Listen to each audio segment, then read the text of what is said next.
Soy el doctor Juan Callisaya, tutor del módulo de epidemiología. Este primer video se refiere al proceso salud-enfermedad y está basado en la unidad 1 de las 3 unidades que vamos a estudiar. El objetivo de este primer video tutorial es describir, analizar lo más destacable de la unidad 1, tomando en cuenta los siguientes aspectos. Primero, los modelos epidemiológicos. Modelos que van a tratar de describir el proceso salud-enfermedad, cómo se produce la enfermedad, el enfoque epidemiológico y la triada epidemiológica en las que se basa la epidemiología para poder describir el proceso salud-enfermedad. El tercer objetivo es analizar la historia natural de la enfermedad y los niveles de prevención, que es también otro objetivo de la epidemiología. Y finalmente, la cadena epidemiológica y sus 6 componentes. Empezaremos primeramente con los modelos epidemiológicos. El primer modelo epidemiológico que vamos a tratar se llama el modelo unicausal de Jenner, Koch, Henle y Pasteur. Antes de empezar, vamos a ver que en el campo de la epidemiología, al igual que en otras ciencias, la forma de explicar la presencia de fenómenos de salud y enfermedad que afectan a la población de manera fundamental a lo largo del tiempo ha ido cambiando. En la actualidad, cuando surge un brote de alguna enfermedad transmisible, como por ejemplo el cólera, se intenta aislar e identificar el agente que lo causa. Pero aparte de identificar el agente que lo causa, queremos conocer las características y la situación específica en la que ocurrió la transmisión. A su vez también queremos saber las estrategias para disminuir su propagación y controlar el brote. Es decir, hacer un estudio epidemiológico. Sin embargo, esto no ha sido siempre así. La idea de que un microorganismo como el vibrio cólera sea causante de la enfermedad es relativamente nueva.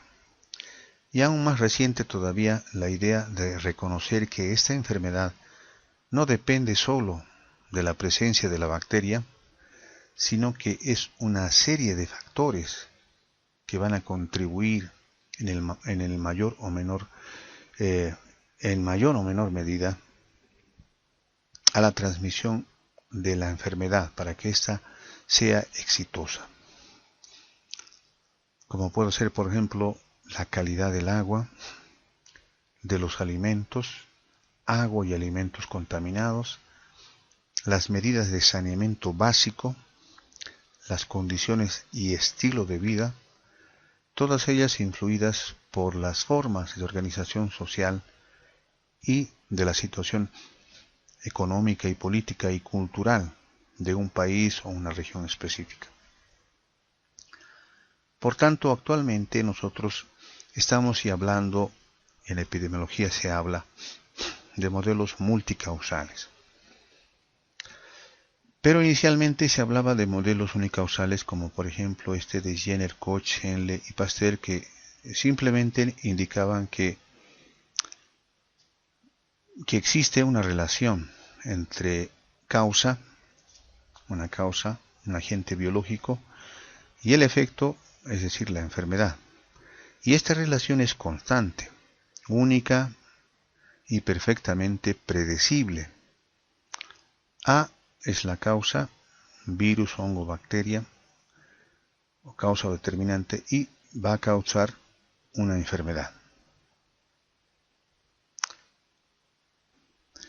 Entonces, este modelo unicausal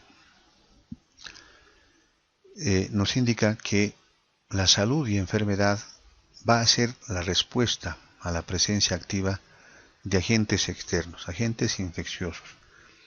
Constituye un fenómeno dependiente de un agente biológico y causal y de la respuesta del individuo, donde se busca el agente patógeno o el factor causal de cada enfermedad. Este modelo permitió la investigación de medidas de control, tuvo esa utilidad, y además la investigación también de fármacos que evolucionaron en el tratamiento individual del enfermo.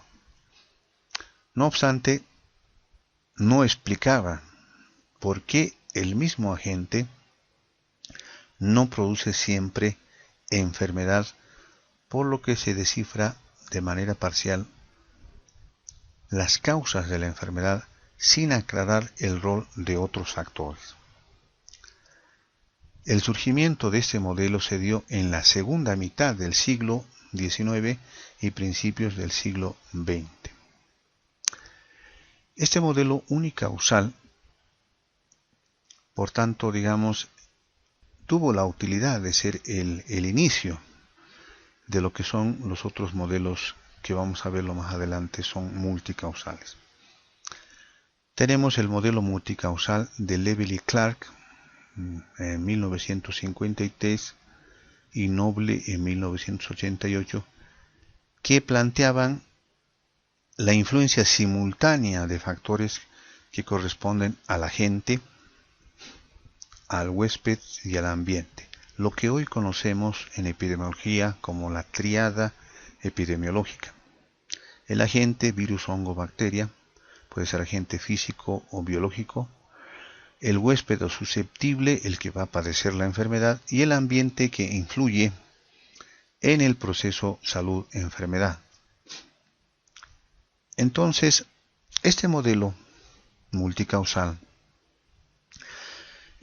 nos indica la influencia simultánea de factores que corresponden a la tríada epidemiológica. A través del análisis de las variables que incluye este modelo, se puede conocer más de un factor participante en una enfermedad. Como principal desventaja aparece el hecho de que no establece el peso específico de cada uno de estos factores, y continúa un énfasis sobre lo que es lo biológico y lo individual, mientras que lo social aparece incluido en el entorno. Tomando el ejemplo de la tuberculosis, podemos ver que según estos autores está influenciado por factores externos como el factor psicológico, el estilo de vida, está también el factor biológico, el factor social y el factor cultural, pero como indicamos, no da el peso específico de cada factor, no dice cuál es el factor más importante, que en epidemiología es fundamental para poder priorizar las intervenciones en salud. Nos indica que hay, obviamente, la persona, el huésped o susceptible, que está, sometido a factores de riesgo. Por ejemplo, un individuo infectado bacilífero que está eliminando a través de la tos, del estornudo, del hablar, del toser, del cantar, está eliminando bacilos de Koch al ambiente. Está también la exposición a material contaminado, que otro factor de riesgo, por ejemplo, objetos contaminados llamados también fomites. Está también expuesto a la ingestión de productos lácteos contaminados. Y obviamente al número de bacilos viables y virulencia de los bacilos. Si esta persona, ingiere el agente biológico, el Mycobacterium tuberculosis, se va a desencadenar una infección. Una infección, pero no una enfermedad infecciosa. Para que se desencadene la enfermedad infecciosa, tiene que haber otros factores más que nosotros en epidemiología los llamamos o factores, digamos, causas suficientes para desencadenar la enfermedad. Otros factores que en epidemiología se la llama causas suficientes para desencadenar la enfermedad. Como por ejemplo puede ser la edad. La edad, generalmente las enfermedades se desarrollan, enfermedades infecciosas, se desarrollan en pacientes que de las edades extremas, es decir, pacientes que sean menores de 5 años y mayores de 70 años, lo que se llaman también las edades extremas. Luego tiene que haber otros factores, por ejemplo, el sexo también es otro factor que puede promover la enfermedad. Las alteraciones podemos decir inmunológicas, el hacinamiento, la insalubridad, las infecciones debilitantes como el VIH, podemos aumentarle también aquí el tratamiento con inmunosupresores, haber recibido tal vez un trasplante renal o estar con bajo peso, tener algún grado de desnutrición.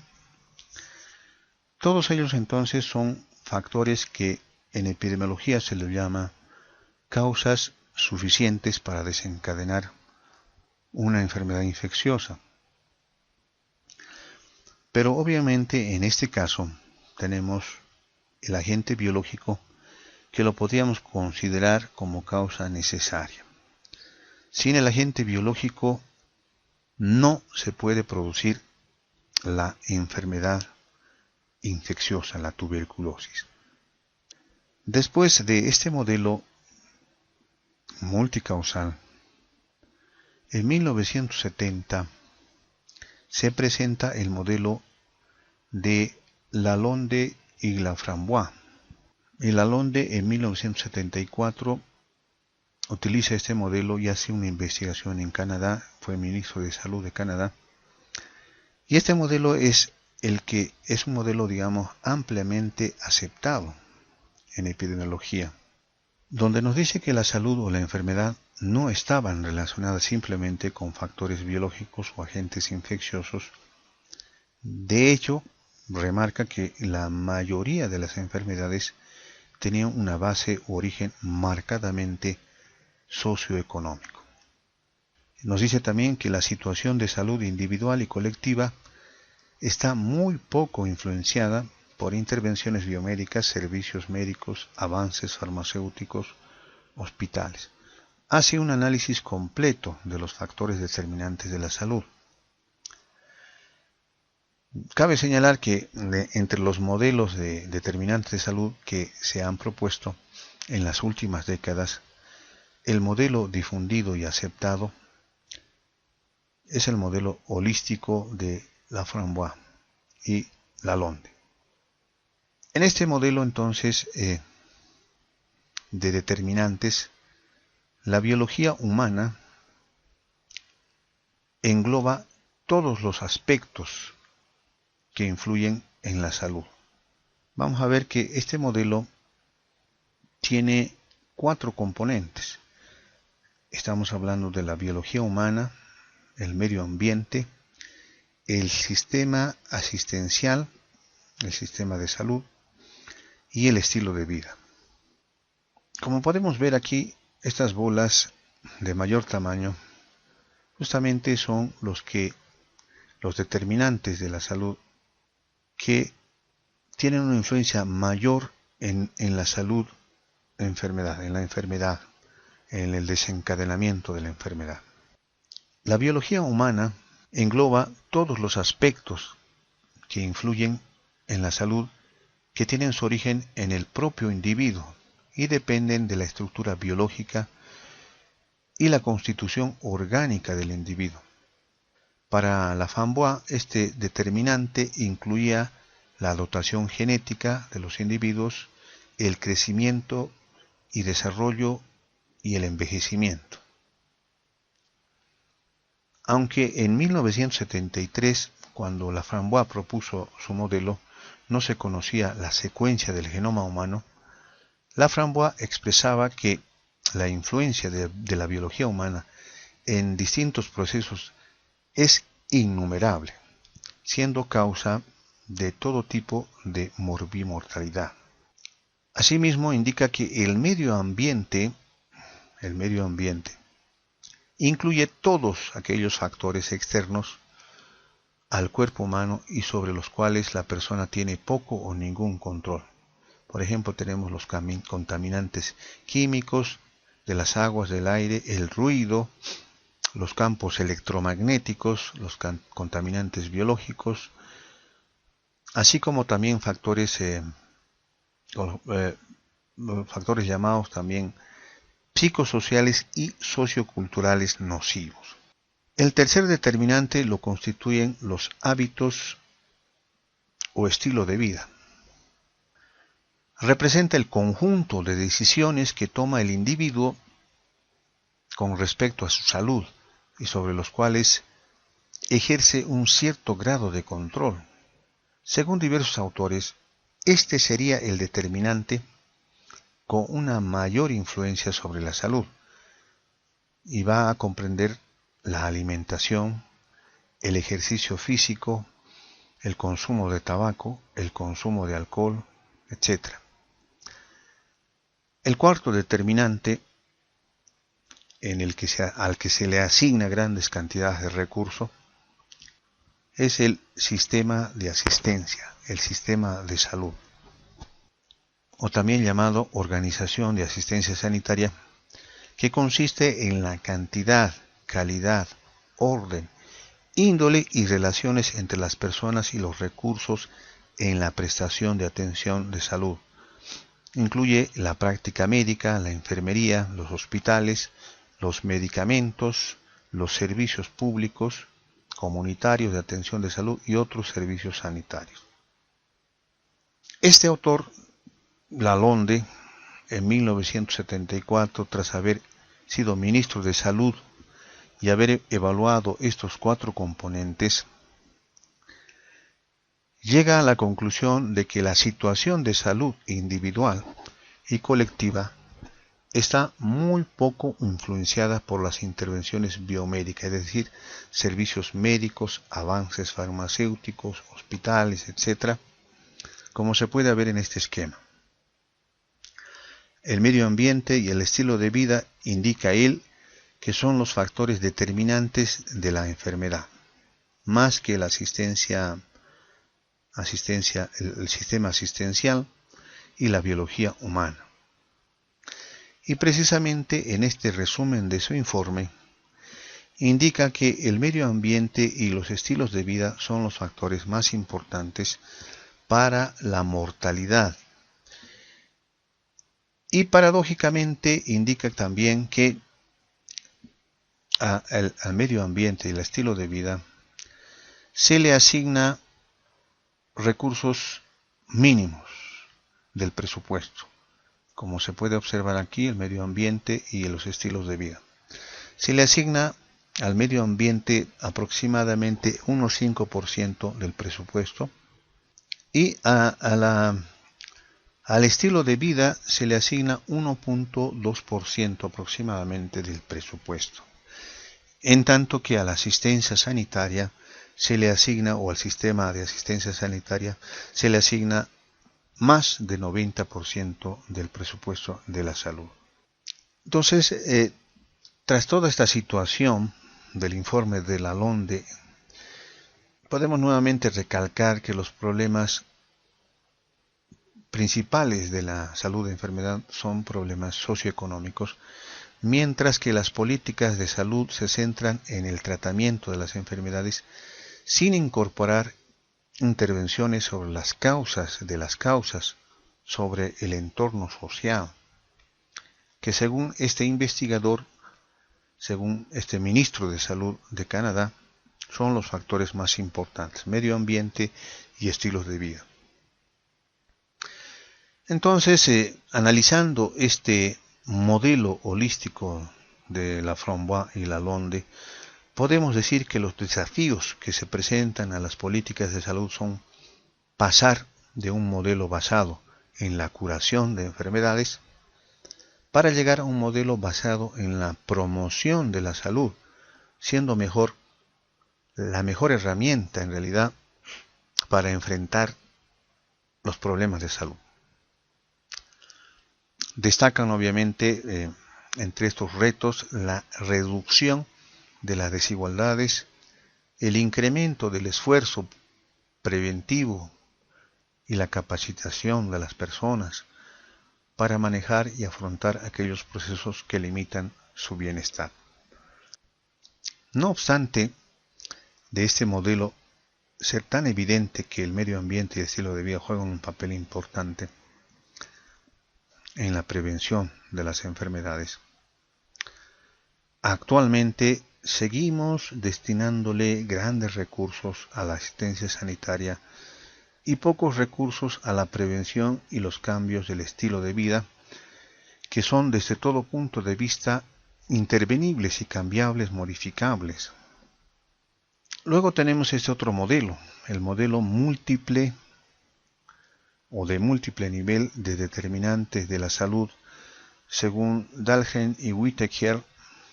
Este es un modelo adoptado por la OPS y la OMS,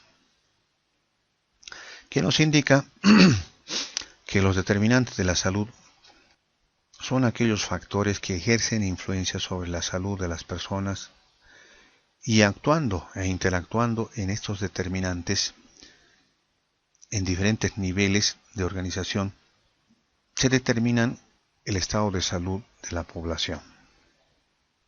Dahlgren y Whitaker en 1991 clasificaron los determinantes en dos grupos de determinantes. Unos determinantes llamados determinantes proximales o microdeterminantes, asociados a características del nivel individual, hasta los determinantes distales o macrodeterminantes, asociados a variables de los niveles de grupo y sociedad, es decir, poblacionales. Entonces podemos decir que este modelo de múltiple nivel se ha basado y lo ha organizado mucho mejor al modelo de Lalonde y Laframboise, donde se tienen los determinantes proximales, como habíamos dicho, relacionados con los factores biológicos y genéticos, y los determinantes individuales y preferencias en estilos de vida, que son los determinantes llamados proximales. Por el lado de los determinantes proximales está el impresionante desarrollo del proyecto del genoma humano. Está estimulando el progreso de la epidemiología genética y molecular en la identificación de las relaciones causales entre los genes y la presencia de la enfermedad en los individuos. Se están encontrando a este nivel en los factores genéticos, se están encontrando factores genéticos que influyen en el riesgo de padecer obesidad, enfermedades cardiovasculares, artritis reumatoidea, cáncer de mama, tuberculosis, esclerosis múltiple y enfermedades de la tiroides. Se dice que estas enfermedades tienen un origen genético. Por el lado de los factores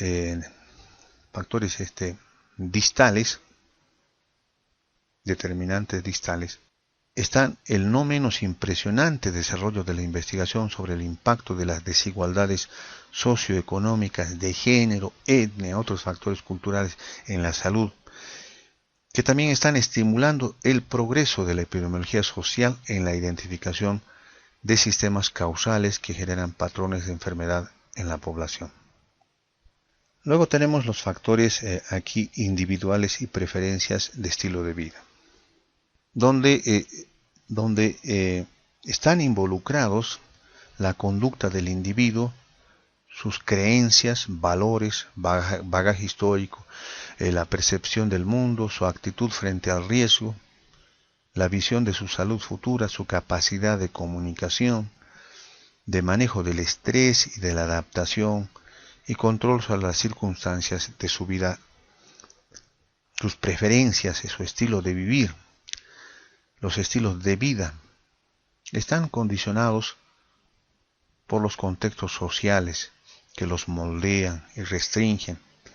De esta forma, problemas de salud como el tabaquismo, la desnutrición, el alcoholismo, la exposición a agentes infecciosos y tóxicos, la violencia y los accidentes, aunque tienen sus determinantes proximales en los estilos de vida y las preferencias individuales, tienen también sus macrocomponentes en el nivel de acceso a los servicios básicos, la educación, el empleo, vivienda e información, en la equidad de la distribución del ingreso económico y en la manera como la sociedad tolera, respeta y celebra la diversidad de género, etnia, culto y opinión, etc. Entonces, una vez más, nos indica que el proceso de salud de enfermedad es multicausal.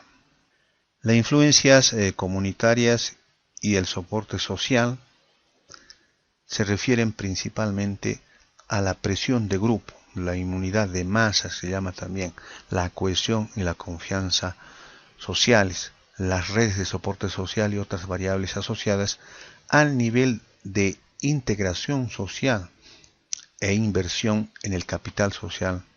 Son ejemplos de determinantes de salud propios de este nivel de agregación.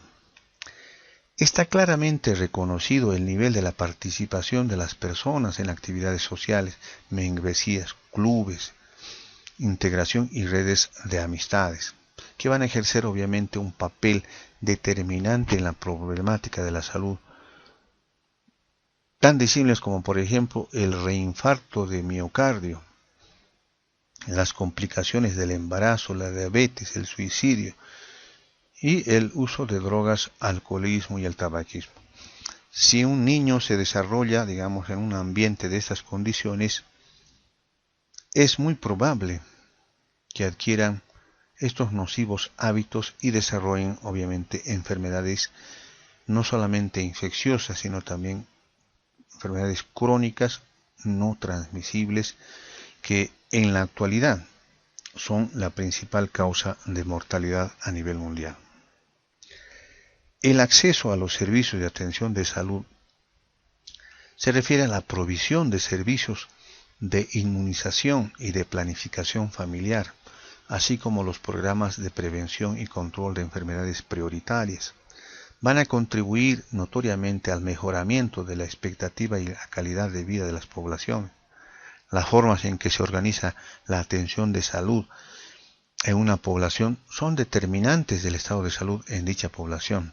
En particular, el acceso económico, geográfico y cultural a los servicios de la salud, la cobertura, la calidad, la oportunidad de la atención en salud y el alcance de las actividades de proyección comunitaria son ejemplos de determinantes de salud en este nivel de agregación. Si bien la LONDE le asigna, digamos, un peso relativo mínimo en la mortalidad, el acceso al servicio de atención de la salud. Sin embargo, este componente es fundamental para llegar con la salud a la población susceptible. Luego tenemos las condiciones de vida y de trabajo, la vivienda, el empleo y la educación adecuados son prerequisitos básicos para la salud de las poblaciones. En el caso, por ejemplo, de la vivienda, ello va más allá de asegurar un ambiente físico apropiado, incluye la composición, estructura, dinámica familiar y vecinal y los patrones de segregación social. Esto es muy importante, especialmente en nuestras poblaciones de Oriente, particularmente para las enfermedades parasitarias. En cuanto al empleo, el acceso a trabajo apropiadamente remunerado, la calidad del ambiente del trabajo, la seguridad física, mental, social en la actividad laboral, incluso la capacidad del control sobre las demandas y presiones del trabajo son importantes determinantes también de la salud. El acceso a oportunidades educacionales equitativas, la calidad de la educación recibida son también fundamentales factores de gran trascendencia sobre las condiciones de vida y el estado de salud de la población.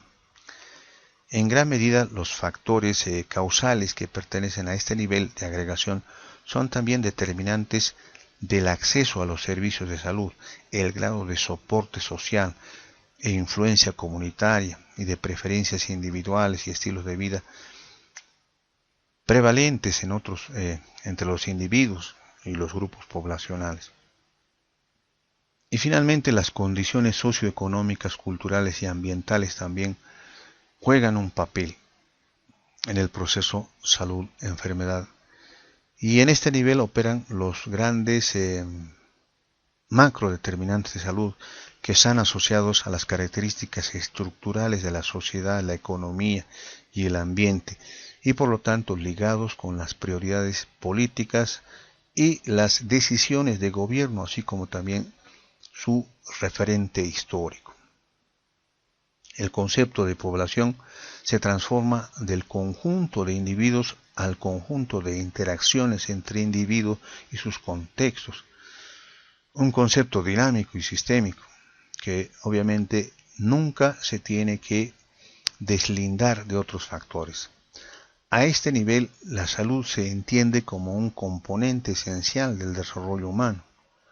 Las desigualdades en salud y las necesidades de modificar la distribución de los factores socioeconómicos de la población en busca de la equidad es un factor de relevancia para la aplicación del enfoque epidemiológico y la práctica de la salud pública. El factor económico, cultural, ambiental es fundamental. Es por eso que en los países subdesarrollados y en vías de desarrollo, vemos que la falta de acceso a la salud, la deficiente condición económica para comprar medicamentos, para acceder al sistema público de salud, son factores que determinan la mayor morbimortalidad en este tipo de países. Si no se mejora la economía, la situación de un país, tampoco se va a poder mejorar la salud de ese país. Entonces, la epidemiología trabaja en todos esos campos, en los campos de la salud que habíamos mencionado. Y tiene sus contribuciones. Una de ellas es, por ejemplo, vigilar las tendencias de mortalidad, morbilidad y riesgo y monitorear la efectividad de los servicios de salud. No solamente se va a dedicar a dar datos, cifras, determinar la frecuencia de la mortalidad, morbilidad, sino que también nos va a decir qué factores de riesgo son los más importantes y en qué factores de riesgo se tiene que invertir en salud. Y también nos va a dar las herramientas para monitorear la efectividad de los servicios de salud a través del cálculo, por ejemplo, del riesgo atribuible y de las fracciones atribuibles. Va a permitir identificar los determinantes, factores y grupos de riesgo en la población, priorizar problemas de salud en la población. Todas, obviamente, las enfermedades tienen su importancia, pero algunas son más prioritarias que otras, y eso dependiendo también de los recursos que se tienen en salud. Nos va a permitir también promocionar evidencia para la selección racional de políticas, intervenciones y servicios de salud, así como para la asignación eficiente de recursos. Va a permitir o contribuye también en la evaluación de medidas de control e intervenciones sanitarias y respaldar la planificación de los servicios de salud. El enfoque epidemiológico. El enfoque epidemiológico es el estudio de la frecuencia y distribución de los eventos de salud y sus determinantes en las poblaciones humanas y la aplicación de este estudio en la prevención y control de los problemas de salud. Entonces, el enfoque epidemiológico es la aplicación del método epidemiológico para la prevención y control de los problemas de salud. Este enfoque epidemiológico se va a aplicar para enfermedades transmisibles y enfermedades no transmisibles.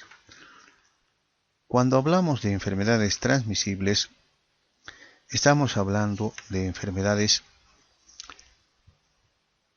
que se transmiten de persona a persona, de animal a persona. Son generalmente enfermedades agudas, es decir, los signos y síntomas se van a presentar en pocos días, semanas. En tanto que las enfermedades no transmisibles son aquellas que también se las llama enfermedades crónicas y que van a demorar años en presentarse. Pero desde el punto de vista epidemiológico y de la mortalidad, actualmente las enfermedades no transmisibles son aquellas que están representando el 75% de las muertes y un 35% de las muertes se deben a las enfermedades transmisibles. Entonces, los avances en cuanto al conocimiento y control de las enfermedades transmisibles han tenido como resultado una reducción notable de su morbilidad y mortalidad en todo el mundo, especialmente en los países desarrollados y sobre todo en los grupos de población en riesgo beneficiados por los programas de salud. Entonces vamos a inicialmente definir lo que son enfermedades transmisibles. La enfermedad transmisible es cualquier enfermedad causada por un agente infeccioso específico o sus productos tóxicos, que se manifiestan por la transmisión de este agente o sus productos de un reservorio a un huésped susceptible, ya sea directamente de una persona o animal infectado o indirectamente por medio de un huésped o hospedero intermediario de naturaleza vegetal o animal, de un vector o del medio ambiente inanimado. En tanto que la enfermedad no transmisible, también conocida como enfermedades crónicas, no se transmiten de persona a persona, son de larga duración y por lo general evolucionan lentamente. Los 4 tipos principales de enfermedades no transmisibles son las enfermedades a nivel mundial desde el punto de vista estadístico, las enfermedades cardiovasculares, como por ejemplo los ataques cardíacos, los accidentes cerebrovasculares, el cáncer, las enfermedades respiratorias crónicas, como por ejemplo la enfermedad pulmonar obstructiva crónica y el asma, y la diabetes. Podemos también añadir la insuficiencia renal, en nuestro medio es bastante prevalente. Entonces, es de relevancia una de las tareas epidemiológicas que es la organización y descripción de los datos colectados, para lo cual se utilizan variables epidemiológicas, tiempo, lugar y persona. El estudio epidemiológico, la investigación epidemiológica, siempre va a tomar en cuenta estas 3 dimensiones, tiempo, lugar y persona. Vamos a ir definiendo en qué consiste el tiempo, el lugar y la persona. Entonces, los principios para el estudio de la distribución de los eventos de salud se refieren al uso de 3 variables. Las 3 variables epidemiológicas clásicas que son el tiempo, es decir, cuándo, el lugar, dónde, y persona, en quiénes. El tiempo es una variable epidemiológica muy importante. El uso de estas variables tiene dos utilidades. Primero, va a permitir graficar la frecuencia de la enfermedad a través del tiempo mediante el uso de la curva epidémica y el corredor endémico. Nos va a decir si efectivamente si hacemos una vigilancia epidemiológica en años de una determinada enfermedad, podemos decir en qué semana epidemiológica se han presentado más casos, si estamos dentro de lo esperado o se está produciendo un brote epidémico, o estamos controlando adecuadamente la enfermedad. Al respecto, tenemos que decir que las enfermedades infecciosas suelen ser agudas y algunos, como la influencia, tienen estacionalidad, un patrón regular de variación entre estaciones del año, lo cual nos va a permitir tomar, digamos, medidas preventivas. Sabemos que, por ejemplo, el dengue, la malaria, las enfermedades parasitarias se presentan cíclicamente en verano, donde los insectos están multiplicándose, donde los criadores de insectos están multiplicándose por la lluvia. Entonces, la curva epidémica, el corredor endémico, nos va a permitir saber cómo se están controlando estas enfermedades. Por otra parte, el análisis numérico y gráfico de la frecuencia de casos de enfermedades en el tiempo, antes y después de realizar una intervención, nos va a permitir evaluar la efectividad de dicha intervención.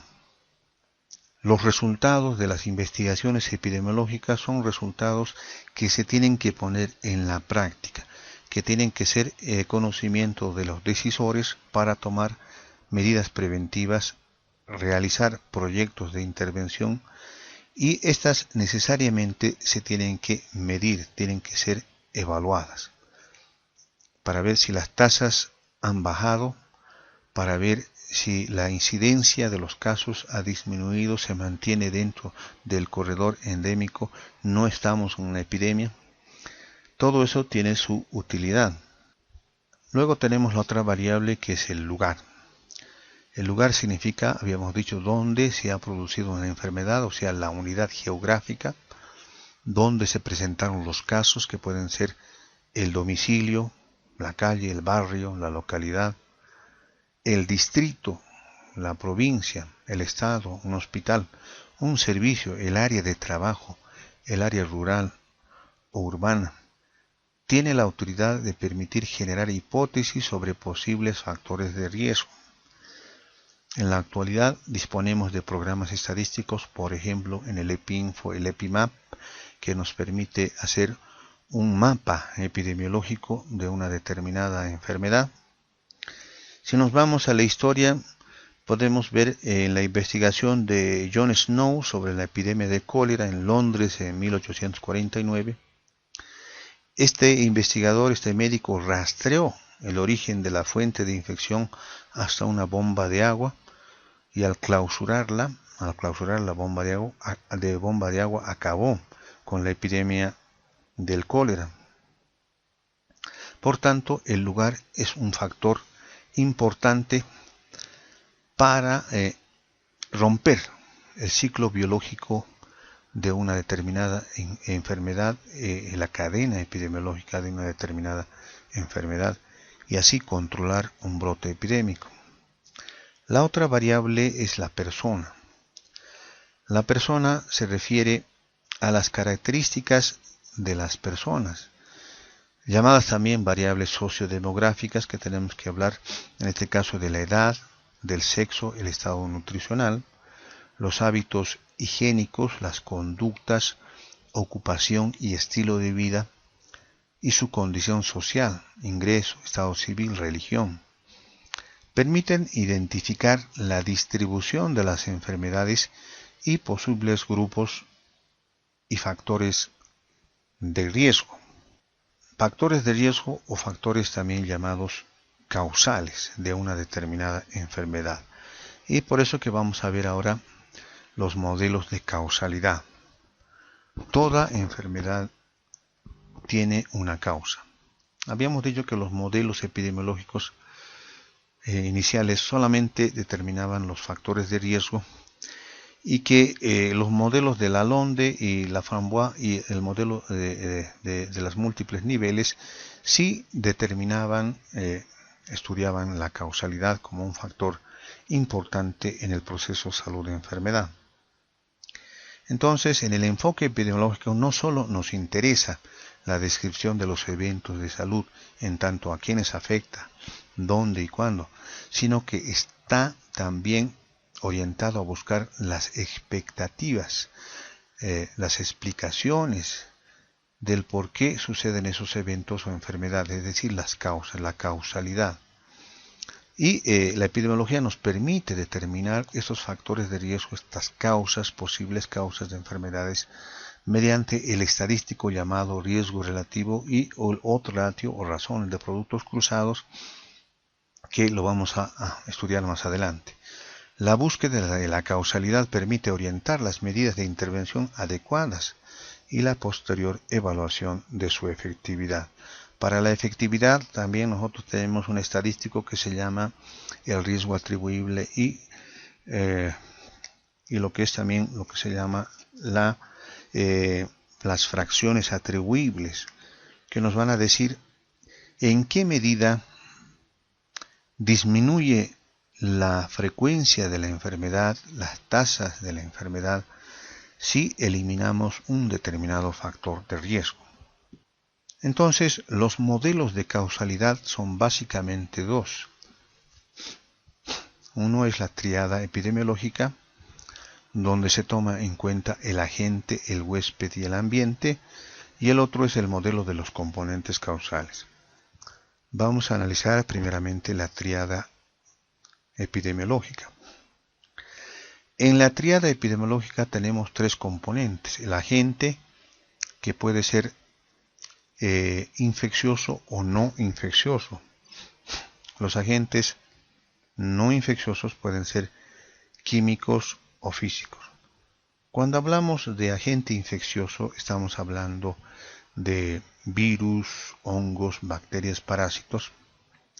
Y cuando hablamos de no infecciosos, estamos hablando de agentes no biológicos, como por ejemplo agentes químicos, que pueden ser los pesticidas, los fármacos, los aditivos alimentarios, los preservantes alimentarios como los fosfatos, carbonatos que se utilizan para preservar los embutidos, que pueden ser cancerígenos, los pesticidas que pueden ser cancerígenos, los fármacos que pueden desencadenar una enfermedad bacteriana, por ejemplo la colitis pseudomembranosa que se produce por el uso indiscriminado de antibióticos, las infecciones intrahospitalarias por Pseudomonas, Acinetobacter, que se producen también por el uso indiscriminado de antibióticos.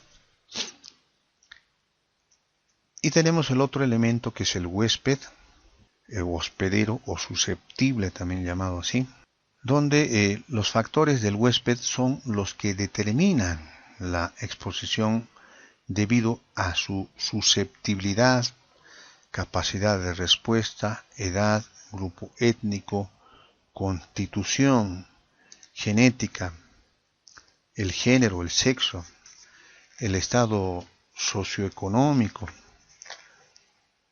que son también factores sumamente importantes que pueden desencadenar una determinada enfermedad, el hospedero. Si el hospedero tiene sus defensas orgánicas, su mecanismo, su sistema inmune deficitario, es inmunodeprimido, tiene bajo peso, tiene alguna enfermedad concomitante, debilitante, va a desarrollar más rápidamente una enfermedad, se va a hacer susceptible. De ahí viene el concepto de huésped o susceptible. Es decir, que puede si sus defensas orgánicas, estructurales y funcionales están bajas, puede ser susceptible a contraer una enfermedad. si se atraviesa, por ejemplo, la piel intacta, que es un mecanismo de defensa, si el reflejo de la tos o el estornudo no están funcionando adecuadamente. Otro factor podría ser también la edad. La edad, si ese paciente está en las edades extremas, menor de 5 años, mayor de 70 años, el grupo étnico, la constitución, se ha visto que, por ejemplo, la tuberculosis ataca preferentemente o tiene mayor virulencia en las poblaciones indígenas que en las poblaciones europeas blancas. El estilo de vida, el estilo socioeconómico, el estado nutricional es fundamental. Gran parte de las enfermedades se estimulan, las enfermedades infecciosas, por una desnutrición proteico-calórica. Se vuelven más graves y aumenta el riesgo de complicaciones, secuelas y discapacidad permanente por esta causa, la desnutrición. Entonces, todos aquellos factores relacionados con el huésped o el hospedero son las que van a determinar si ese paciente que tiene una infección va a desarrollar una enfermedad infecciosa, va a desarrollar una enfermedad con signos y síntomas de la enfermedad. Me había olvidado también otro aspecto importante, que es la inmunidad, lo que se llama la inmunidad genética, que es la que se adquiere con el nacimiento. Es una memoria celular que se hereda a través de las generaciones. Algunas personas son resistentes naturales de nacimiento a determinadas enfermedades. Y también, obviamente, de la inmunidad, de la que llamamos la inmunidad adquirida, la inmunidad activa, que se adquiere a través de las vacunas, a través de la placenta, en el caso de la inmunidad natural. Si una persona, digamos, ahí está en una población, está vacunada contra la mayoría de las enfermedades endémicas, va a tener menos probabilidad de desarrollar una enfermedad. Y también tenemos que hablar aquí de la inmunidad pasiva, natural, es decir, la transplacentaria, la que se pasa de la madre al feto, y que son factores importantes en el equilibrio que hay entre salud y enfermedad. Después tenemos el ambiente. Los factores ambientales engloban el ambiente social, físico y el ambiente biológico. Y también está aquí en esta tríada epidemiológica el vector. Los vectores, que son, desde el punto de vista conceptual, insectos, artrópodos, que transportan un agente infeccioso desde un individuo de una persona a otra. Pueden ser vectores mecánicos, es decir, solamente transportan el agente infeccioso en sus patas, en su probóscide, en su trompa, en el caso, por ejemplo, de los artrópodos. O puede ser un vector biológico, donde en el caso, por ejemplo, del dengue y de la malaria, el parásito cumple un ciclo biológico dentro del insecto, y este insecto transmite la enfermedad en el momento de alimentarse de la sangre del ser humano. Luego tenemos el otro modelo, estamos hablando del modelo de causalidad, el modelo de componentes causales. Este modelo de componentes causales, según este modelo, la enfermedad es producida por un conjunto mínimo de condiciones, que actúan en concierto. Las enfermedades se pueden producir por tres causas. Este conjunto mínimo de condiciones se llaman causas componentes. Entonces, al hablar de este modelo de causalidad, modelo de componentes de causas, tenemos que hablar de tres aspectos importantes: las causas componentes, la causa suficiente y la causa necesaria. Entonces, este modelo de componentes causales tiene estos tres componentes. Cuando hablamos de causas componentes, estamos hablando de todas las posibles condiciones o eventos que pueden causar una enfermedad. En otras palabras, podemos llamarle factores de riesgo que pueden causar una enfermedad. Al conjunto de estos factores de riesgo o conjunto mínimo de condiciones que actúan en concierto y producen la enfermedad, se les denomina causa suficiente. Pueden haber varias causas suficientes, cada uno con sus componentes, o llamados también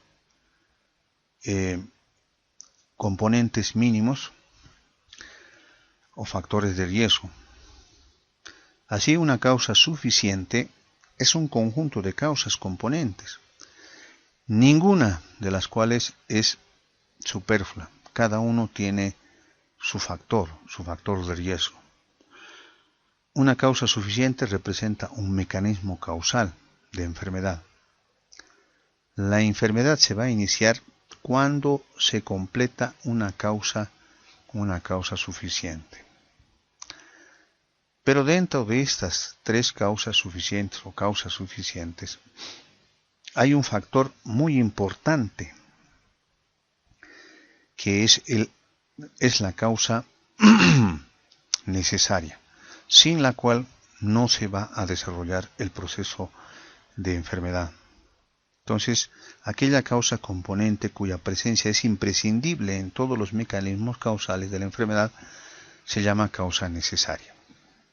Pero esta causa necesaria, sin las causas suficientes, sin las causas componentes, no va a poder desarrollar una enfermedad. Pongamos un ejemplo, el ejemplo de la tuberculosis, que es una enfermedad muy prevalente en nuestro medio. Los factores de riesgo de la tuberculosis o causas componentes serían, por ejemplo, la inmunosupresión, la desnutrición, el bajo peso, el cáncer, la diabetes y además el agente infeccioso, es decir, el Mycobacterium tuberculoso. Si a eso le añadimos otra causa más, por ejemplo, el haber recibido un trasplante, es otra causa suficiente, se añade a las demás. Y si le añadimos también que ese paciente, tiene VIH, es otra también causa componente, que en conjunto forman una causa suficiente que puede desencadenar la enfermedad. Pero si a esas causas componentes no está presente el agente causal, el Mycobacterium tuberculoso, no se va a producir la enfermedad. Estos factores que nosotros lo llamamos causas componentes, que están aquí como A, B, C, D y E, son factores de riesgo. B, C, D y E son factores de riesgo que no solamente, pueden desencadenar la tuberculosis, sino pueden desencadenar otras enfermedades. Si en vez de el agente etiológico Mycobacterium tuberculoso, este paciente tuviera contacto con ooquistes de Cryptosporidium parvum, con Isospora belli, desencadenarían otro tipo de enfermedades. Por ejemplo, en este caso la criptococosis. O en el caso, por ejemplo, de un hongo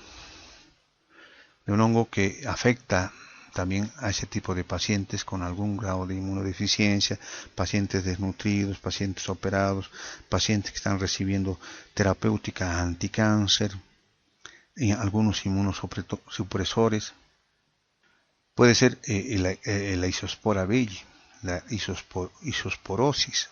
Pueden adquirir esa enfermedad, la isosporosis. Entonces, lo más importante es saber que los factores, la enfermedad se va a desarrollar necesariamente. Para que se desarrolle una enfermedad tiene que haber causas, componentes o factores de riesgo que en su conjunto van a desarrollar una causa suficiente, y esta causa suficiente tiene que tener una causa necesaria, el agente etiológico, para desarrollar la enfermedad. Vamos a hablar ahora de la historia natural de la enfermedad, según Lebel y Clark. La historia natural de la enfermedad se va a referir a la evolución de una enfermedad en un individuo a través del tiempo en ausencia de intervención. La historia natural de la enfermedad puede terminar en recuperación si es que se toman medidas preventivas, incapacidad o discapacidad si las medidas preventivas, han sido a destiempo, en inmunidad si se ha recuperado y adquiere ya anticuerpos, inmunidad contra esa enfermedad. Puede terminar también en estado de portador, por ejemplo en el caso de ameba histolítica, Puede ser que ese paciente simplemente adquiera el quiste tetranucleado de ameba histolítica. Esta ameba histolítica, una vez que ingresa al estómago, llega al intestino, las defensas orgánicas del hospedero lo neutralizan y este parásito tiene su mecanismo de defensa, se va a enquistar y va a eliminar los quistes a través de las heces. Ese paciente no va a tener signos y síntomas de la enfermedad y se va a transformar solamente en portador asintomático. O puede, si no es tratado adecuadamente, de llegar al desenlace que es la muerte. Si no se han tomado las medidas preventivas primarias, medidas preventivas secundarias, puede llegar a la muerte.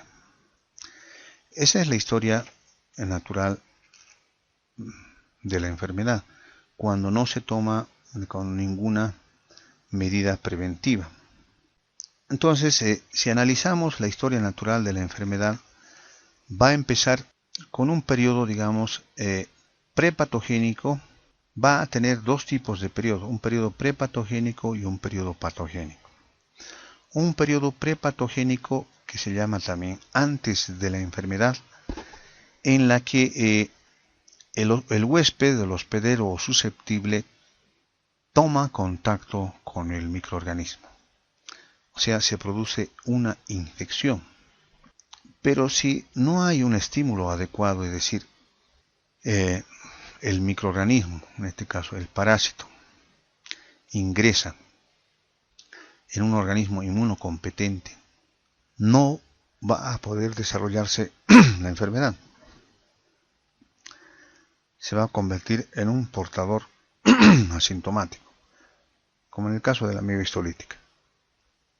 Pero si este microorganismo ingresa a un susceptible, a un huésped, que tiene algún grado de inmunodeficiencia, está desnutrido, está debilitado, postrado, está con tratamiento anticáncer, con inmunosupresores, el parásito se va a desarrollar y va a empezar a producir daño. Entonces, el periodo antes de la enfermedad va a reflejar el momento de la interacción de la gente, el ambiente y el huésped. El horizonte clínico, aquí como se puede observar, marca el momento en el que la enfermedad es aparente, es decir, es aparentemente clínica.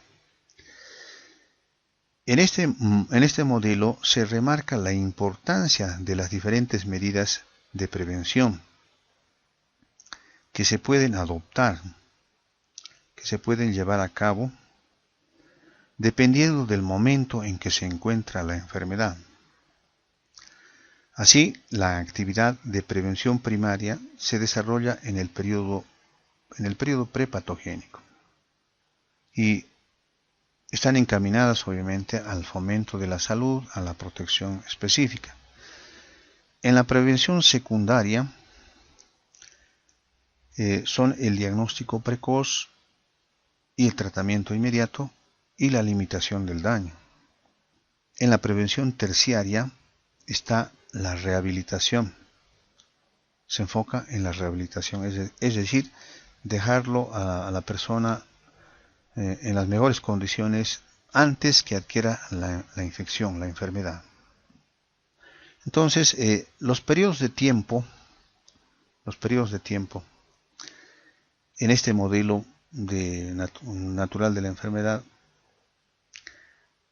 de cada etapa son importantes para detección, el tamizaje, la intervención con medidas preventivas y terapéuticas sobre los agentes, el huésped y el ambiente. Se pueden tomar medidas preventivas en cada uno de los periodos. En las enfermedades transmisibles, el periodo de latencia, eso es muy importante, el periodo de latencia es el tiempo que transcurre desde la infección hasta que la persona se vuelve infecciosa. Tomando el ejemplo de ameba histolítica, el quiste es ingerido, pasa al estómago, llega al intestino delgado. El pH ácido no le hace nada, el pH ácido estomacal. En el intestino delgado es atacado por las secreciones biliares, pancreáticas, y tampoco le hace nada. Llega al intestino delgado y empieza el desenquistamiento, se transforma en trofozoito. El trofozoito ya empieza, obviamente, ahí se empieza a multiplicar y el paciente empieza a eliminar los quistes y los trofozoitos. En esa primera etapa todavía no se sienten los signos y síntomas de la enfermedad. Si ese paciente no es intervenido adecuadamente, en la prevención secundaria no hay el diagnóstico precoz y el tratamiento inmediato, va a pasar a un periodo de cambios tisulares. Ese trofozoito va a empezar a destruir la mucosa intestinal, válido de sus mecanismos de virulencia como las proteasas y hialuronidasas, y va a destruir la mucosa intestinal, y a consecuencia de esa situación va a haber los signos y síntomas de la enfermedad, como son el dolor abdominal, la diarrea disentérica con gran cantidad de sangre, moco, leucocitos, presencia obviamente de trofozoitos en las heces. Va a atravesar la mucosa intestinal, va a pasar a la circulación portal, va a llegar al hígado, al cerebro, y obviamente si no se hace el tratamiento adecuado, la limitación del daño, puede llegar a la muerte o puede llegar a la recuperación, puede llegar a la incapacidad o discapacidad. Si llega al cerebro puede haber daño cerebral. Obviamente se va a estimular también la inmunidad, va a generar anticuerpos en el paciente. Se puede transformar en estado de portador.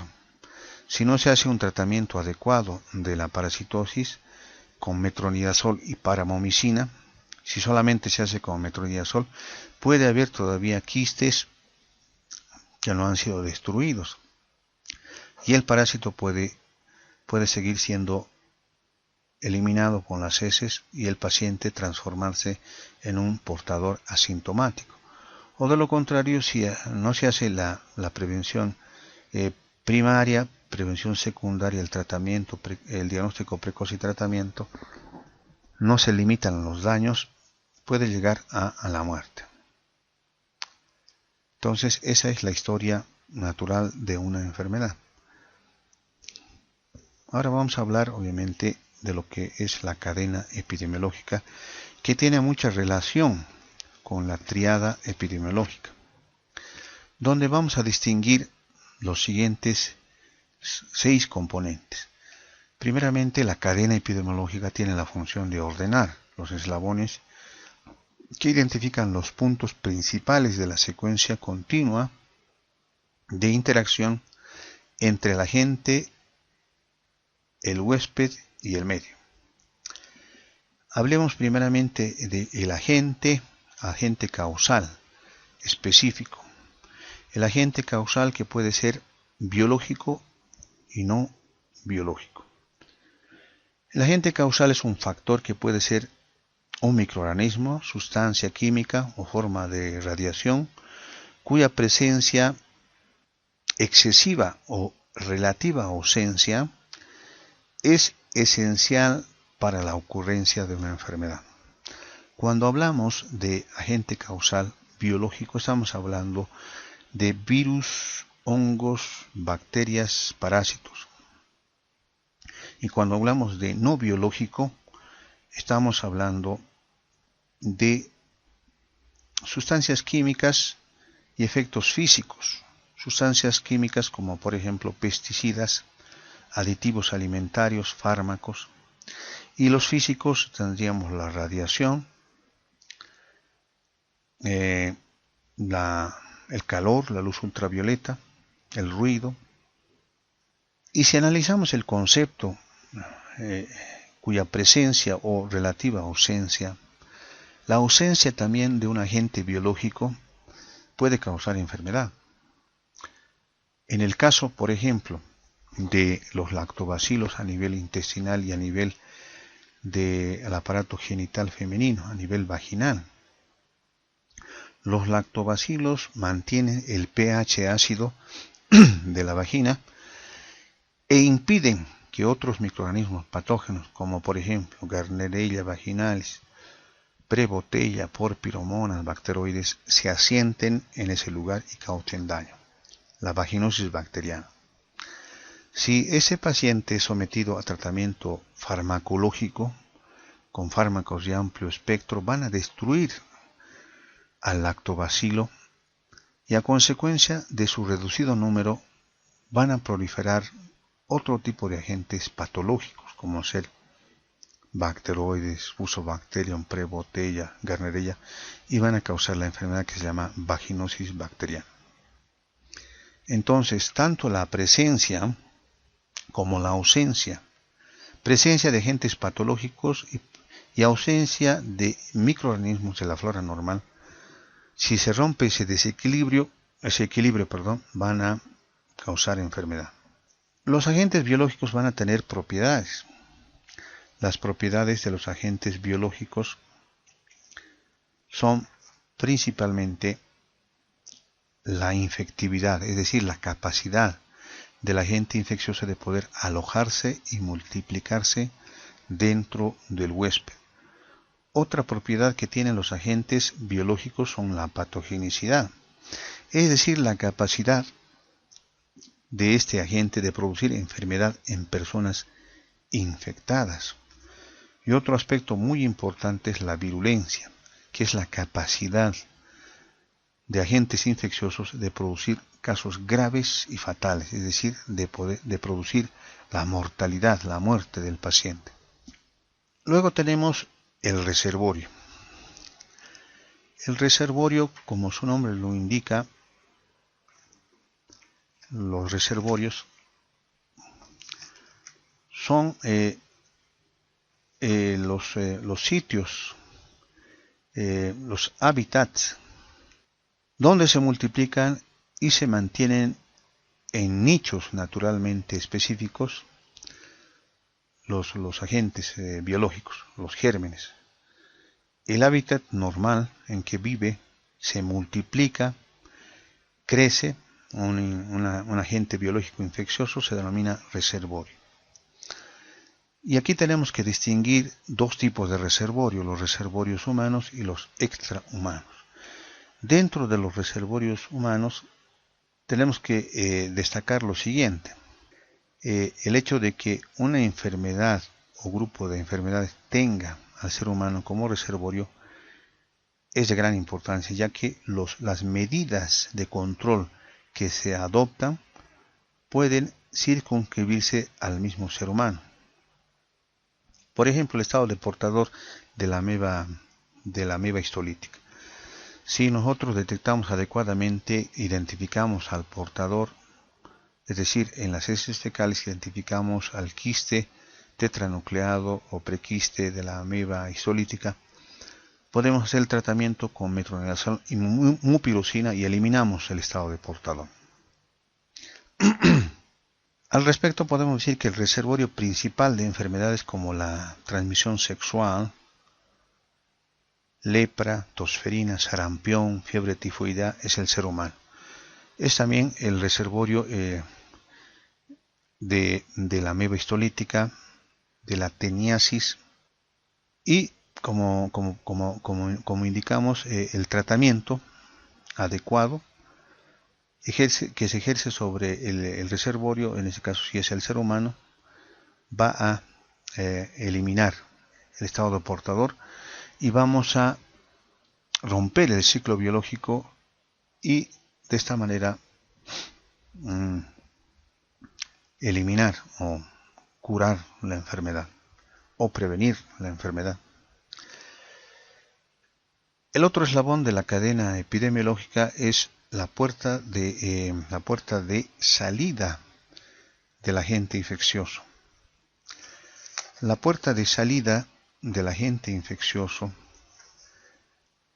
puede ser respiratoria, génito-urinaria, digestiva, piel y placentaria. Es el camino que va a seguir el agente infeccioso cuando sale de su huésped. Es respiratoria. Las enfermedades, por ejemplo, que utilizan esta puerta de salida son las de mayor difusión y las más difíciles de controlar. Por ejemplo, en el caso de la tuberculosis, la influenza, el sarampión, porque todos tenemos que respirar. Es un mecanismo, digamos, que no se puede evitar y se elimina cuando una persona tiene tuberculosis con la tos, al hablar, al cantar, al estornudar. Y ese digamos, es difícil, en este caso, de controlar. Después tenemos las genitourinarias, las puertas de salida genitourinarias, propias, digamos, de la sífilis, de las enfermedades de transmisión sexual, como la sífilis, el SIDA, la gonorrea, enfermedades de transmisión sexual, la leptospirosis, otras podemos decir, por ejemplo, las clamidias, las clamidias trachomatis, y tenemos las digestivas propias de la tiroide, las digestivas propias de la fiebre tifoidea, de las enfermedades gastrointestinales, la salmonelosis, la shigellosis, la hepatitis A, la hepatitis C, el vibrio cólera, el cólera, la amebiasis. Y luego tenemos la piel. A través del contacto directo con lesiones superficiales, como en el caso de la varicela, herpes zóster, sífilis y la leishmaniasis, por picaduras o mordeduras, perforaciones por aguja u otros mecanismos que conlleven contacto con la sangre infectada, como la sífilis, enfermedades de Chagas, malaria, fiebre amarilla, hepatitis, etc. En el caso, por ejemplo, de Chagas, de la malaria, el insecto se alimenta, rompe la barrera de la piel, se alimenta de la sangre y lleva en su intestino el parásito, y al volver a picar o alimentarse de sangre de otro hospedero, lo contamina, lo contagia con la enfermedad de Chagas, la enfermedad de la malaria. Luego tenemos la placentaria. En general, la placenta es una barrera efectiva de protección del feto contra infecciones de la madre. Sin embargo, no es totalmente efectiva para algunos agentes infecciosos como la sífilis, la rubiola, la toxoplasmosis, sida y enfermedades de Chagas que pasan la barrera placentaria y causan enfermedades en el feto. Luego tenemos el cuarto eslabón, que es el modo de transmisión, es decir, cómo se transmite, por qué mecanismo se transmite. Puede ser un modo de transmisión directa o puede ser un modo de transmisión indirecta. El modo o forma de transmisión directa es de persona a persona. Si hablamos de parásitos, es ano, mano, boca. Y la forma de transmisión indirecta es a través de vectores. En el modo de transmisión directa tenemos que recalcar que se llama también transmisión de persona a persona. Esto puede ocurrir por el rociado de gotitas, por aspersión, gotitas llamadas de Flügger, especialmente en el caso de la tuberculosis. Puede ser también por el contacto con las secreciones de la nariz o boca al estornudar, toser, escupir, hablar, cantar, y por contacto directo como el tocar, besar, el tener relaciones sexuales, las relaciones sexuales, por ejemplo, oroanales, el caso de la micosis sistémica.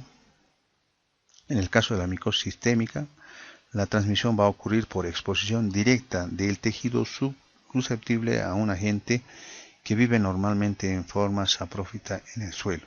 En el caso de las micosis sistémicas, estamos hablando, por ejemplo, de la blastomicosis, estamos hablando de la coccidiomicosis, de la paracoccidiomicosis, de las cromomicosis, donde al pincharse el paciente adquiere el hongo que va a causar la cromomicosis, una enfermedad de la piel. Luego está la transmisión indirecta, mediante vehículos de transmisión o fómites, objetos o materiales, tales como juguetes, pañuelos, instrumentos quirúrgicos, agua, alimentos, leche, productos biológicos, incluyendo suero, plasma. El agente puede o no haberse multiplicado o desarrollado en el vehículo antes de ser transmitido. Puede ser también por intermedio de un vector, puede ser un insecto, un vector o insecto o vehículo vivo que transporta un agente infeccioso desde un individuo o sus desechos hasta el individuo susceptible. Puede contaminar su comida, el ambiente inmediato donde está el hospedero susceptible. El agente puede o no desarrollarse, propagarse o multiplicarse dentro del vector. Si es mecánico, solamente lo transporta en sus patas, en su probóscide, en su trompa.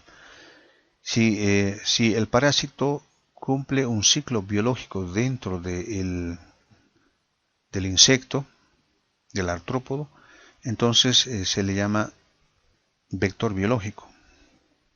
Es el caso del Chagas, el caso de la malaria. En el caso, por ejemplo, de la malaria, el parásito cumple un ciclo biológico en el mosquito y en el hombre. En el mosquito se va a transformar en esporozoito, y que este esporozoito va a pasar a la trompa del insecto, y cuando el vector, el mosquito anófeles, se alimenta de sangre nuevamente de un ser humano, en el momento de alimentarse, el esporozoito va a pasar a la circulación. Entonces es un vector biológico. También se puede transmitir a través del aire, por las gotitas de Flügger, las gotitas de saliva, también por el polvo. Especialmente habíamos dicho, en el caso de la tuberculosis, es una forma de transmisión altamente infecciosa.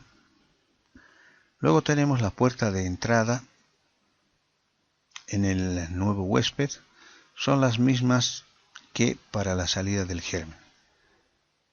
Pueden ingresar por vía respiratoria, genitourinaria, digestiva, piel y placentaria. Como ejemplo, en las intoxicaciones alimentarias por estafilococos, digamos, esta es la variación, ¿no? En el caso de las infecciones por estafilococos, el agente es eliminado a través de una lesión abierta de la piel y entra en el nuevo huésped a través de alimentos contaminados con secreciones de la lesión. Es decir, esto digamos es la ruptura de la norma. Staphylococcus aureus produce toxinas. El ser humano, especialmente en los ambientes hospitalarios y el personal médico, un 70-80% son portadores nasales de Staphylococcus. Si llega a respirar sobre un pastel, sobre un alimento, el Staphylococcus va a caer en el pastel, se va a multiplicar y va a eliminar sus toxinas. Estas toxinas inclusive son resistentes a altas temperaturas. Y una persona, digamos, no ha manipulado adecuadamente los alimentos, puede llegar a contaminar los alimentos. El paciente los ingiere, el Staphylococcus es destruido por el pH ácido del estómago, pero la toxina pasa al intestino y causa cuadros diarreicos por intoxicación alimentaria. Cuadros diarreicos que se van a autolimitar, pero van a causar daño. Y luego tenemos el sexto eslabón, la susceptibilidad del huésped. El huésped hospedero susceptible. Depende de aspectos estructurales y funcionales. La piel, reflejos mecánicos de defensa, edad, sexo, grupo étnico, familiar y estado nutricional. Son factores estructurales, funcionales, que van a decidir si ese paciente va a tener o no un proceso infeccioso. Si se rompe la piel, ingresan microorganismos. Si hay una alteración en los reflejos de la tos, del estornudo, se va a asentar el agente infeccioso. La edad, si es menor de 4 años, mayor de 70 años, es susceptible de contraer enfermedades infecciosas. El sexo. En el sexo se presentan principalmente en las mujeres enfermedades, digamos, en las vías urinarias, infecciones urinarias. En el sexo femenino también se presentan la colelitiasis, la obesidad, artritis, etc. En el sexo masculino hay mayor prevalencia, por ejemplo, del cáncer, de cáncer pulmonar, accidentes cerebrovasculares, cardiopatías. La hernia inguinal, según las estadísticas, es más prevalente en el sexo masculino que en el sexo femenino. Y el estado nutricional es fundamental. Habíamos indicado que la desnutrición proteíno-calórica aumenta la probabilidad de que algunas enfermedades se presenten en forma más grave. Y con ello aumenta su riesgo de complicaciones, secuelas y discapacidades. Luego tenemos que hablar, en el caso del huésped susceptible, también de la susceptibilidad y resistencia. O sea, son los aspectos que se llaman aspectos, el anterior eran los aspectos estructurales, esto ya es las situaciones o aspectos relacionados con la sensibilidad o susceptibilidad y la resistencia, donde tenemos que hablar de la inmunidad genética. Esa inmunidad que se adquiere, que se nace con esa inmunidad, constituye una memoria celular que se hereda ejemplos acerca, por ejemplo, del impacto que tuvieron la viruela, sarampión, la tuberculosis y la influencia sobre aquellos grupos indígenas que se mantuvieron aislados de las poblaciones y civilizaciones. Cuando se conquistó América, llegaron los españoles con la viruela, sarampión, la tuberculosis y la influencia y diezmaron la población indígena porque estos indígenas no habían tenido contacto con estos microorganismos y por tanto no tenían ninguna inmunidad, no tenían mecanismos de defensa. Y cuando hablamos de la inmunidad, tenemos que decir que la persona inmune posee anticuerpos protectores específicos o inmunidad celular como consecuencia de una infección o inmunización anterior.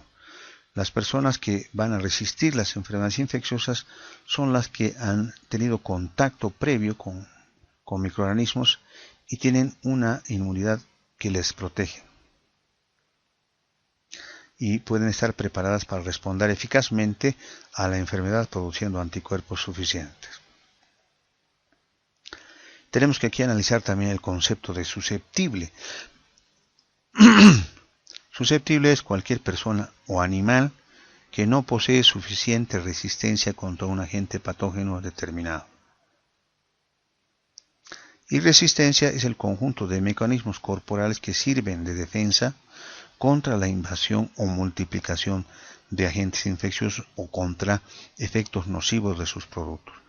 Y cuando hablamos de inmunidad, tenemos que hablar que es el estado de resistencia generalmente asociado con la presencia de anticuerpos y citoquinas que poseen acción específica sobre microorganismos responsables de una enfermedad infecciosa y específica sobre sus toxinas. Tenemos una inmunidad activa que puede ser, la inmunidad puede ser activa y puede ser pasiva.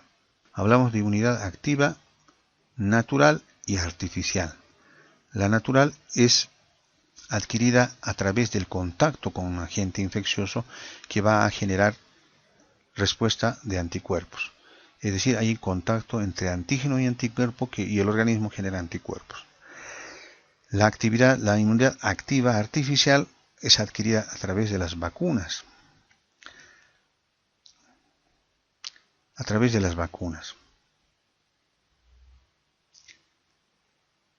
Y la inmunidad pasiva puede ser natural también y artificial. Es pasiva natural cuando se adquiere a través de la madre, o sea, de la madre transplacentaria. Y es artificial cuando se adquiere de sueros. Suero antidistérico, gamma-globulina, suero antitetánico, seroglobulina humana. Y esos son los aspectos en realidad que hay que tomar en cuenta en el proceso salud-enfermedad en relación al huésped susceptible. Vamos a las preguntas de autoevaluación. Vamos con la primera. La capacidad de un agente infeccioso de producir enfermedad en una persona infectada se denomina. La respuesta correcta, vamos a ver primeramente A, patogenicidad, B, inmunogenicidad, C, infectividad, D, virulencia y A, antigenicidad. La respuesta correcta es la patogenicidad. Es la capacidad, justamente, la patogenicidad, la capacidad de producir enfermedad en una persona infectada. Esa es la que se llama la patogenicidad. Vamos a la siguiente pregunta. Los casos graves y fatales de una enfermedad en relación al total de casos clínicos caracterizan tenemos acá la infectividad, la virulencia, la infección clínica, la letalidad. Estamos hablando, la respuesta correcta es la virulencia. Vámonos a la siguiente. El hábitat natural en el cual un agente infeccioso vive, crece y se multiplica se denomina. vehículo, reservorio, huésped, fuente de infección o vector. Bueno, analicemos un poco la pregunta. Vehículo y vector son lo mismo, son los que van a transmitir el agente infeccioso. El huésped o susceptible es el que va a adquirir una enfermedad. La fuente de infección puede ser objetos, alimentos, aguas contaminadas. Y el reservorio es aquel en el que un agente infeccioso vive, crece y se multiplica. Por tanto, la respuesta correcta es el reservorio. Vamos a la pregunta 4 que dice: el modo de transmisión de persona a persona se caracteriza por una puerta de salida específica desde el reservorio, la gravedad de la enfermedad, la existencia de un vehículo o vector, una transmisión inmediata entre puerta de salida y puerta de entrada, la puerta de entrada en el huésped.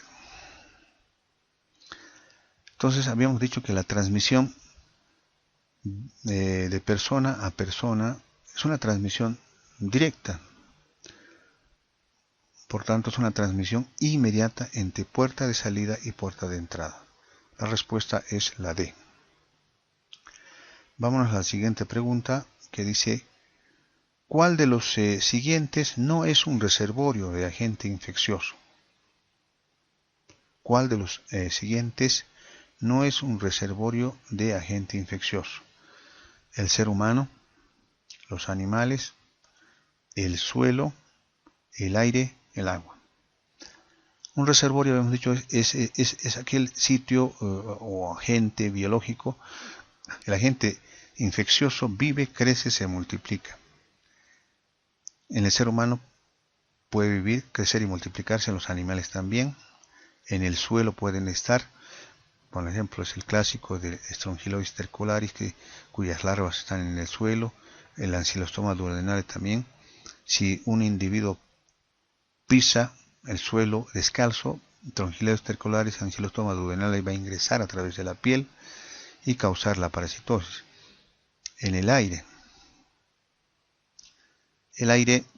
las gotitas de flúger de Mycobacterium tuberculosis pueden estar unos cuantos minutos suspendidos, pero ahí no se van a multiplicar, no van a crecer, no van a vivir. En el agua pueden crecer, pueden multiplicarse, pueden vivir. Entonces, la respuesta es el aire. Vamos a la siguiente pregunta. ¿Cuál de las siguientes puertas de salida es, en general, la más importante y más difícil de controlar? El tracto respiratorio superior, el tracto digestivo, el tracto genitourinario, la piel o la placenta. La respuesta correcta es el tracto respiratorio superior, porque es un mecanismo, el respirar, inevitable. Al toser, al escupir, al hablar, al cantar, podemos transmitir el Mycobacterium tuberculoso. ¿Cuál o cuáles de la pregunta 7, cuál o cuáles son factores del huésped, del hospedero, del huésped susceptible? A, la resistencia o susceptibilidad a la enfermedad, las características antigénicas del agente, la puerta de entrada y salida del agente, el modo de transmisión de la enfermedad. La respuesta correcta es la A, porque son los factores del huésped la resistencia o susceptibilidad a la enfermedad. La resistencia adquirida natural, inmunogénica, o la susceptibilidad a la enfermedad. No tener, habíamos dicho, inmunidad genética. O no tener, digamos, inmunidad activa o inmunidad pasiva. Vámonos a la pregunta 8. ¿Cuál de los siguientes no es un factor general de resistencia a la infección? El ácido gástrico nos protege, el pH ácido, los elementos ciliados del tracto respiratorio, el reflejo de la tos, las antitoxinas, las membranas mucosas. Las membranas mucosas nos protegen, hay anticuerpos a ese nivel. El reflejo de la tos es fundamental. Al estornudar estamos eliminando el agente etiológico. Los elementos ciliados del tracto respiratorio también son fundamentales y el pH ácido nos protege. Las antitoxinas entonces sería la respuesta correcta, la respuesta D. Vámonos a la siguiente, la 9. ¿Cuáles de las siguientes condiciones aumenta la susceptibilidad a la infección? La malnutrición. B. Enfermedades preexistentes. C. Mecanismos inmunogénicos deprimidos por drogas. D. Ninguno de los anteriores. Y E. A, B y C. La respuesta correcta es A, B y C. Todos esos factores son factores de riesgo para desencadenar una enfermedad. ¿Qué tipo de inmunidad confiere la vacuna?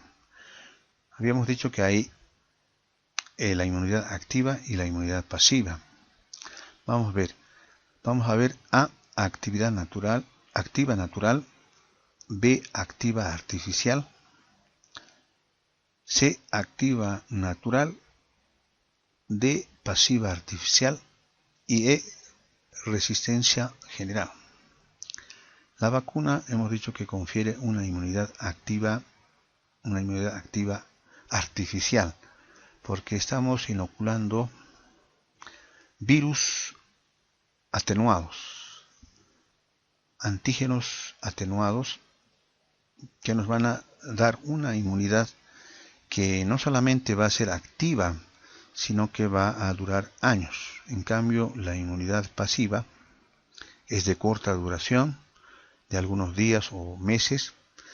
Se obtiene naturalmente por transmisión materna a través de la placenta o artificialmente por inoculación de anticuerpos protectores, sueros de una persona convaleciente, llamado también suero hiperinmune, sueros antitetánicos, seroglobulinas, hemos dicho, gamma globulinas.